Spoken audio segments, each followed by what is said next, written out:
কেউ যদি মুরব্বীকে সম্মান না করে, শিশুকে যদি আদর না করে, সে আমার উম্মত হতে। বিশ্বনবী সাল্লাল্লাহু আলাইহি সাল্লাম হাসান হুসাইনকে নিয়ে আদর করতেন।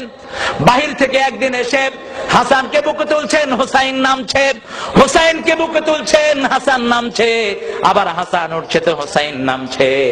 হুসাইন হঠাৎ করে বুকের উপর বসে বলছে, নানা বলেন তো দেখি কে বড় নানা? আল্লাহর হাবিব সাল্লাল্লাহু আলাইহি ওয়াসাল্লাম আল্লাহর সৃষ্টির মধ্যে সবচেয়ে বড় আছেন না নাই? কথা বলেন না কেন? বিশ্ব নবীর মর্যাদা আল্লাহ সবচেয়ে বাড়িয়ে দিয়েছেন। আর আল্লাহর হাবিব বলতেন, আনা সাইয়্যিদে বলদে আদম, বনি আদমের সব সন্তানের নেতা আল্লাহ আমাকে বানিয়েছেন। সুবহানাল্লাহ বলেন। আল্লাহর হাবিব বললেন আমি বড়, হোসেন বললেন না না না আমি বড়। শিশুদের মতের কখনো অগ্রাহ্য করতেন না আল্লাহর হাবিব।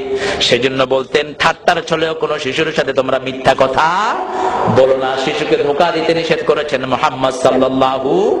হাতে করে জিনিস এনে কয় আয় তোরে দেবো, কিন্তু হাত খালি এরকম লোক আছে না নাই? এই ধোঁকা দিতে নিষেধ করেছেন মুহাম্মদ সাল্লাল্লাহু। আল্লাহর হাবিব বললেন আমি বড়, হুসাইন বললেন না আমি বড়।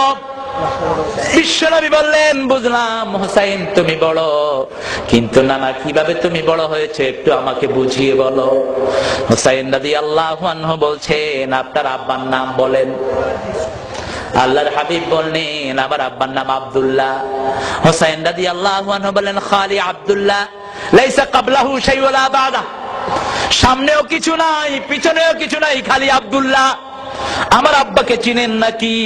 আসাদুল্লাহিল গালিব আলী ইবনে আবি তালিব, সারা দুনিয়ার কাফিরের জন্য আল্লাহ যাকে পাক করে পাঠিয়েছেন, জান্নাতের ইমাম, এরকম একজন বাবা তো আপনি পান না।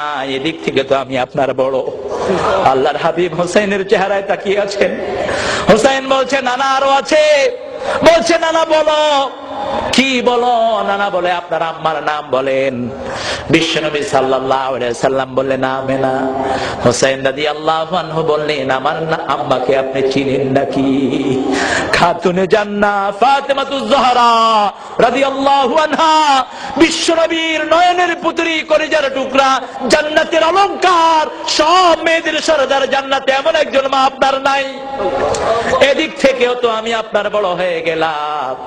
বিশ্বনবী অবাক হয়ে ছোট্ট হোসেনের চেহারায় তাকিয়ে আছেন। বলছেন, নানা এখনো শেষ হয়নি, আপনার নানির নাম বলেন। বিশ্বনবী সাল্লাল্লাহু আলাইহি সাল্লাম নানির নাম বললেন। এবার হোসেন বললেন, আমার নানিকে চিনেন নাকি? জান্নাতে প্রথম যেই মহিলা ঢুকবে, যাকে স্বয়ং আল্লাহ নিজে সালাম পাঠিয়েছেন, এরকম একজন নানি আপনি জীবনেও পান নাই, খাদিজাতুল কুবরা রাদিয়াল্লাহু আনহা। এদিক থেকেও তো আমি আপনার বড়। আল্লাহর হাবিব অবাক দৃষ্টি চেয়ে চেয়ে বললেন, হুসাইন। হুসাইন বলছে, নানা আরো আছে, আরো আছে নানা। ও নানা আরো আছে, আপনার নানার নাম বলেন। বিশ্বনবী নিজের নানার নাম বললেন। বিশ্বনবীর বুকের উপরে বসে এবার হুসাইন বলছে, আমার নানাকে আপনি চিনেন নাকি? হাউজে কাউসার আল্লাহ যাকে দান করে দিয়েছেন, কিয়ামতের ময়দানে যেই নবীর আগে কেউ কথা বলতে পারবে না।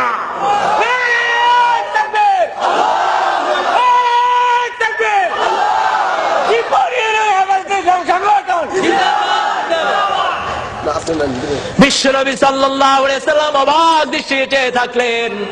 এবার হোসেন বললেন, আমার নানা সরদারে আল কাউনাইন, রাহমাতাল লিল আলামিন, শাফিয়াল মুজনাবিন, সাহিবে কাউসার, মুহাম্মদ সাল্লাল্লাহু আলাইহি সাল্লাম, এরকম একজন নানা তো আপনি জীবনেও পান নাই। বুকের সাথে চেপে ধরে বলল, নানা রে, সত্যি আজকে তুমি যেন আমার থেকে বড় হয়ে গেছো। চোখের পানিগুলো ছেড়ে দিয়ে বলল, নানা ধন্য, নানা ধন্য, আজকে নিশ্চয়ই আল্লাহ তোমাকে অনেক বড় বানিয়ে দিয়েছে। সেজন্য আল্লাহর নবীর সুন্নাত যাদের জীবনে থাকবে, দুনিয়াতে তাদের কোনো পরাজয় নাই, আখিরাতে তাদের সম্মান বাড়িয়ে দিবেন কে? আরো জোরে বলেন কে? এজন্যই আমার আল্লাহ বলেছেন, আমার নবী যেই বিচারগুলো ফয়সালা করেছে, সেই বিচারগুলো যদি তোমরা সামান্য অমান্য করো, তোমরা কোনোদিন মুমিন হতে পারবে না।